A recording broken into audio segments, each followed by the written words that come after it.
Shooting it raw? Yes. Shooting it raw.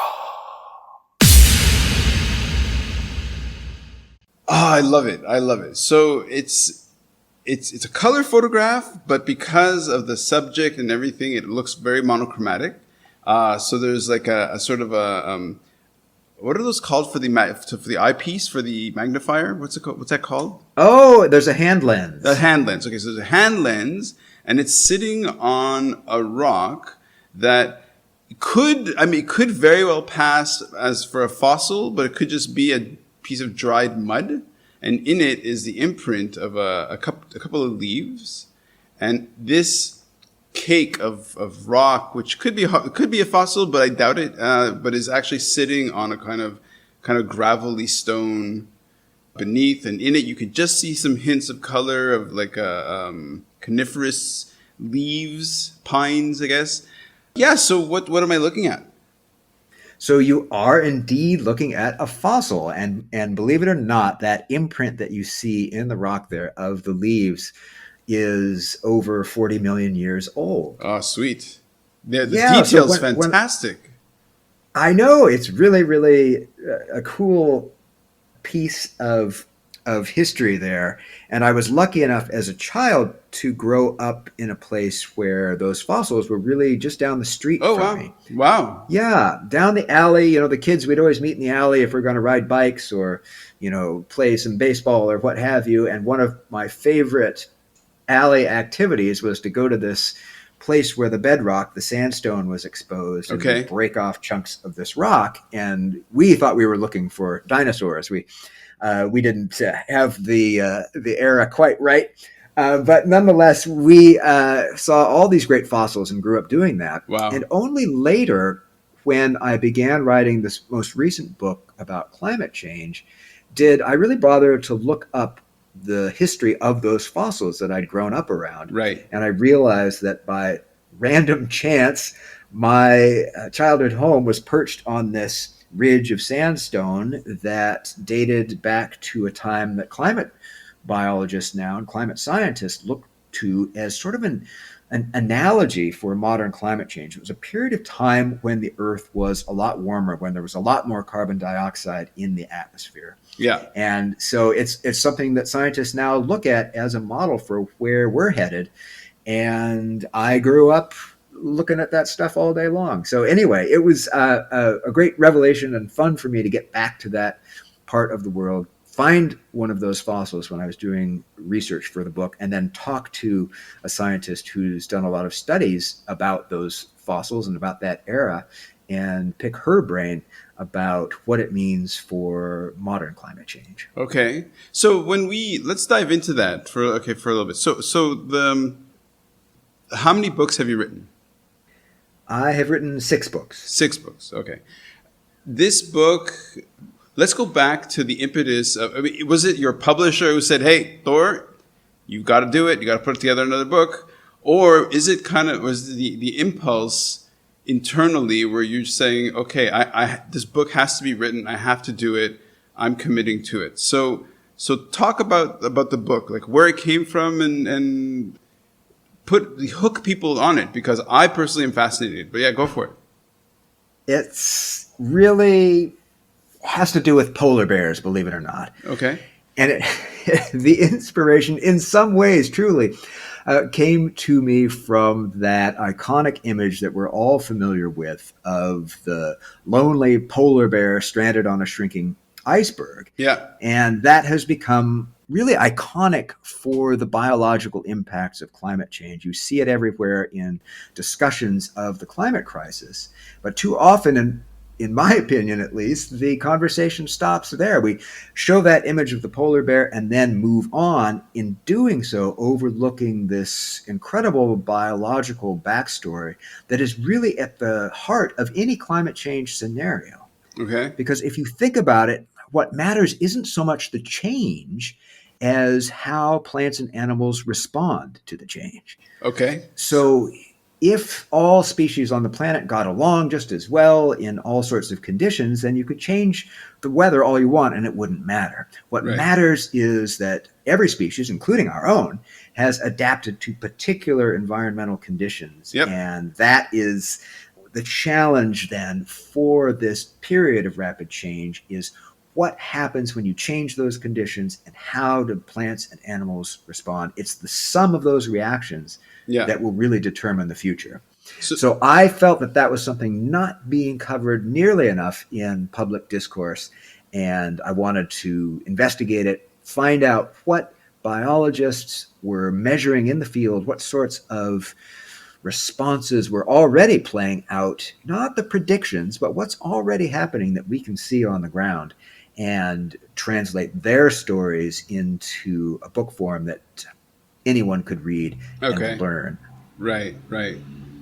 So walk us through maybe. Okay, so you're saying that the era that this particular fossil, and it's I really hope whoever's listening to this will actually go on the YouTube or the website or whatever to actually see the image, because the imprint of the leaf is so perfect that as even though it's fossilized, it looks like it's so fresh. Like I said, if I were to bet on it, I would have bet that's actually just a cake of mud. It's so pristine. Now, why don't you describe what that era tells you about today in terms of a relationship?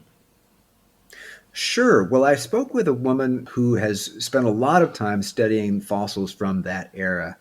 And one of the great things about studying fossils and about geology is that you can move rapidly through long periods Sure. of time. Depending on the rocks you're looking at, a few inches can be thousands or even millions of Yeah. years. And so what she has been able to do is study, and she specializes on the plant life of that period, study how communities of plants changed as the climate changed. Okay. And so she can see that warm periods change the plant communities, and she can see what happens when things cool off again. She can see what happens when things change slowly versus when they change fast. So it's a very valuable tool for comparing to the present, in that one of the lessons that she has brought forward from that ancient sandstone and other sorts of stone and those fossils is that there is some built-in resilience Yeah. in natural systems. Yeah. And I found that very interesting because it was echoed by many of the biologists that I spoke with studying modern climate change. We have this image that this, in the face of this crisis, that species will go extinct, and they will. We are already losing species. But plants and animals are not passive bystanders. No, yeah. Nature is not defenseless. Sure. And we can measure these responses now happening as species struggle to cope with this change. And what I appreciate about her name is Renee Love. She shortens the last name, but breeds love, Trout is the whole thing. But anyway, her thesis and what she did in her doctoral work showed that in spite of these rapid changes in the past, she didn't see a lot of extinctions, Okay. which I found fascinating. Yeah. I mean, we're going to have extinctions. We're already seeing them, but there's also resilience in these systems, so that in her case, plants, but we know now that plants and animals, many of them, have the ability to get through periods of rapid change. Yeah. And I found that a really an encouraging lesson in some ways. Okay. Right. Now, is this image of a fossil that you made, like this is your magnifying glass, like this is or is this a kind of a borrowed image? No, that's one that I took. I wanted to go back to the town where I grew up. Well, first I wanted to go to the alley where I had found all these fossils as a kid. Yeah. And I did. I went back to the neighborhood and I walked down the alley, the public alley, and unfortunately, someone has built a retaining wall right over all of the fossils that we used to Right. look at as a kid. And I sat there and looked at that, and I found a little spot at the edge where I was starting to tap away and get some stuff. But I was getting some pretty strange looks, to be in the back alley. Like when you're a kid and someone sees you getting fossils, they tell you to go home, right? You know, when you are a middle-aged guy, with a backpack and a pandemic mask and a big rock hammer, they call the cops. So I decided I better get out of there and find another more private outcrop. Just society penalizing your curiosity. Yeah, exactly. So I knew of another place where the same rock was available for a more leisurely investigation. And so I was breaking apart chunks of rock, and I found that fossil that was a beautiful one. It's sort of related to a birch, a modern birch tree, and took that photograph right there in the field, right after I broke open that rock. I love it. So in shaping your book, so for somebody who wants to get inside your head to understand how that evolved, in terms of you have this impulse, this thesis that might not be clearly set out at first, but kind of emerges as you write it. Now, how much of going back to fill in the material, to fill in the blanks, or to actually fill out the thinking and the information and whatever, how much of that was inspired by the fact that you're writing books? So what I mean is to say, here you are, your body goes back to your old town, and maybe it never occurred to you to go back, but then you go back, and then you kind of you have to rediscover your old haunts, and you're walking through like your memory as much as the present, and then there's this retaining wall, and you're just like, wait a second, and you kind of figure out, and then you finally find this record, this piece of fossil. Now, how much of that was because of you writing the book?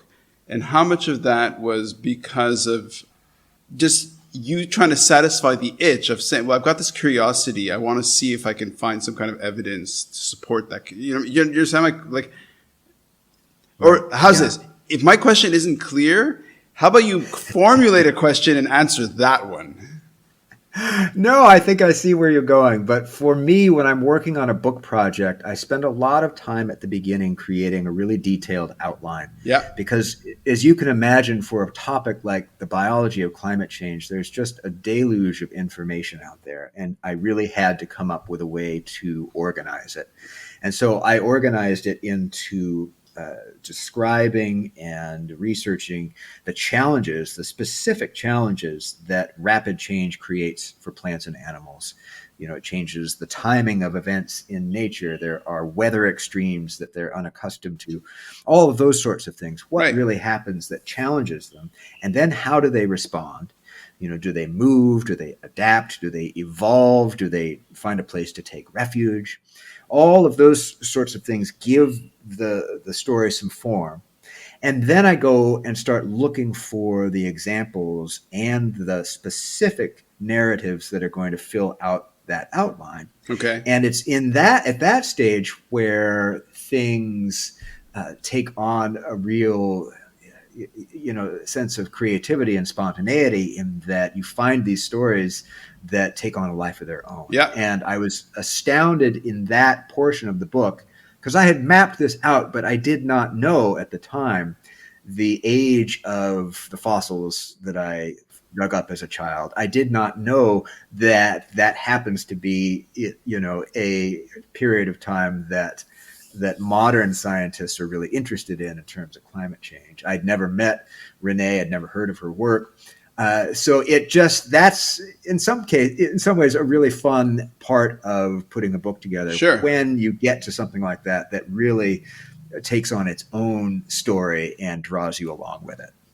For sure. We breezed by the title, but can you say it slowly for your host who might be a bit dim-witted this morning? What is the title again? The title is Hurricane Lizards and Plastic Squid, the Fraught and Fascinating Biology of Climate Change. Okay. Now I've sat with the title. Please explain. I love it. You hit it on the head. Often when I get out on the road and I need to explain a book, sometimes it's really a challenge because I've got 300 pages, and if it's all about the evolution of bees or something. How do you narrow that down? Yeah. But I really realized from the start when I got out with this book that if I can explain the title to people, then they're really going to understand the whole concept of the book.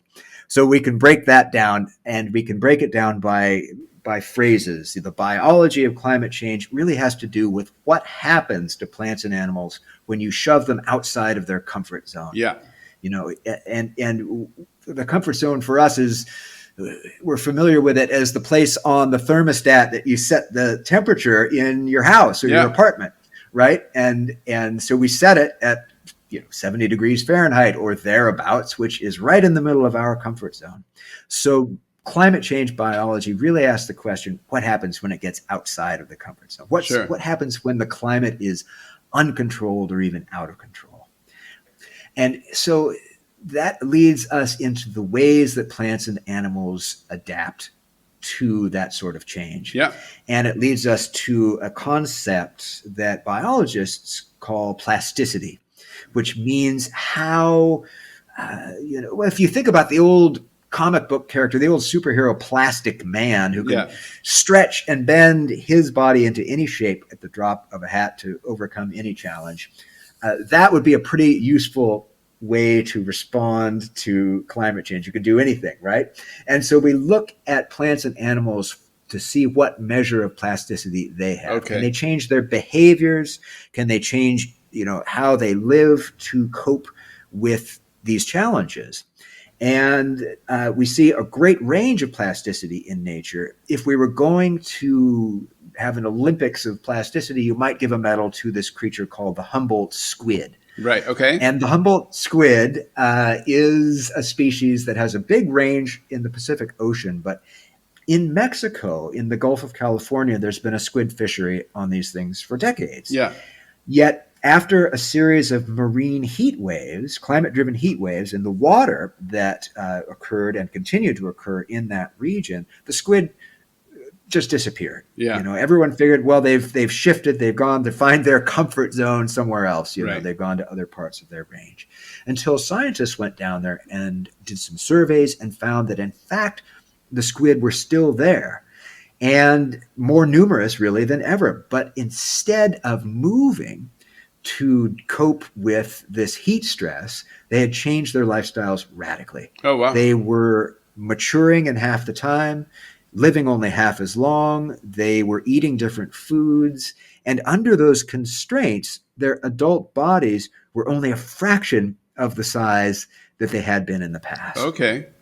They were too small to bite on the hooks that the fishermen traditionally used to catch them. And the few that they could hook, they were throwing back. They thought they were juveniles or maybe even another species.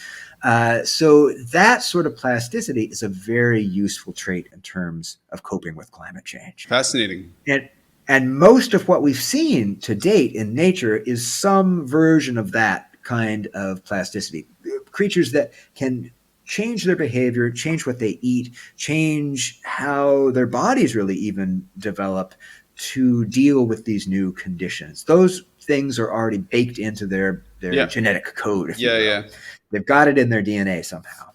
But we're also seeing now signs of actual evolution beginning to play out in nature in response to climate change. Okay. And one of the best stories of that, the best examples, comes to us from the Turks and Caicos Islands in the Caribbean, where a fellow named Colin Donahue was studying lizards. Okay. And he was out there measuring these little anole lizards, which are distant cousins of the iguana, small lizards, as part of a project where they were going to remove invasive rats from these islands. Okay.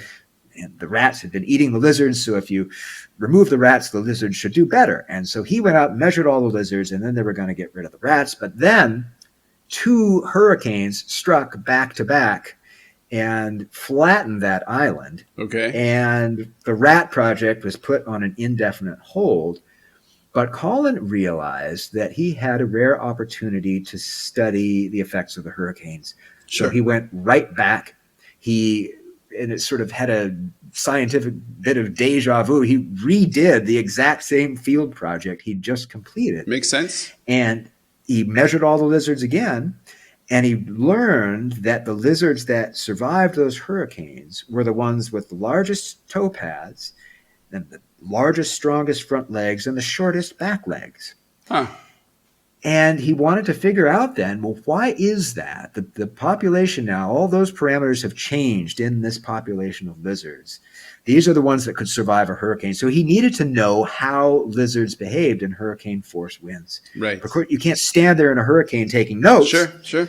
So he recreated a hurricane by using a leaf blower. Okay. He traveled with a leaf blower. He had it in his hotel room. Awesome. And he took these lizards, captured them. I should say in advance, no lizards were harmed. Yeah. He had this plan so that there was a soft net for them to land in. But he put them on a stick, and then he would turn on the leaf blower, measure the speed of the wind, and watch their behavior.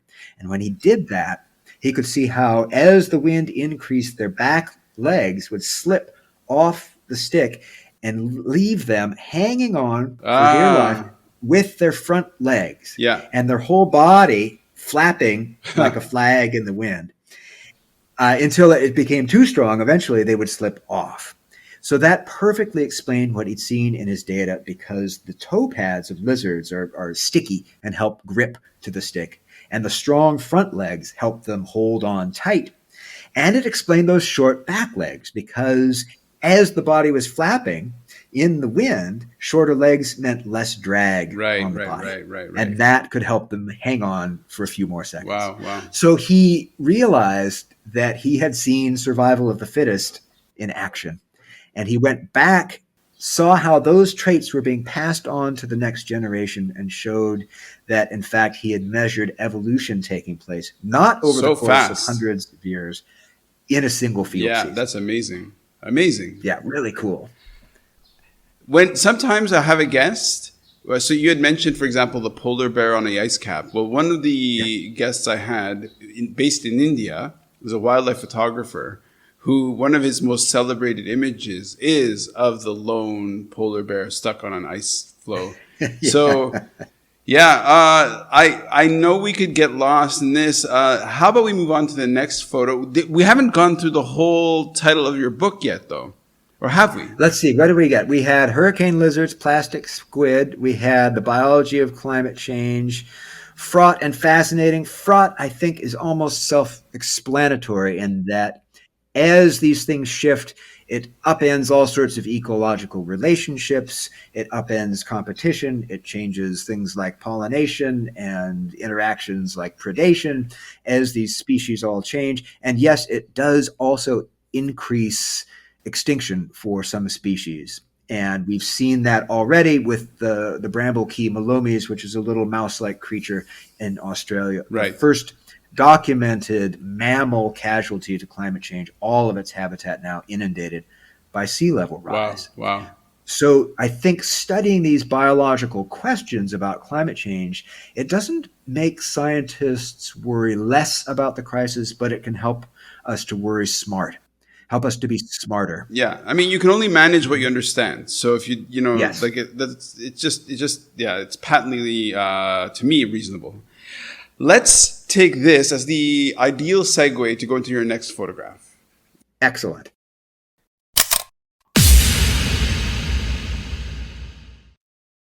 So is life really a gift? Really? Can you make every second count? That's the whole point of the podcast. So if you like what you've seen and you're inspired, because that really is my mission, then please give it a like, subscribe, and share. Shooting it raw? Yes, shooting it raw.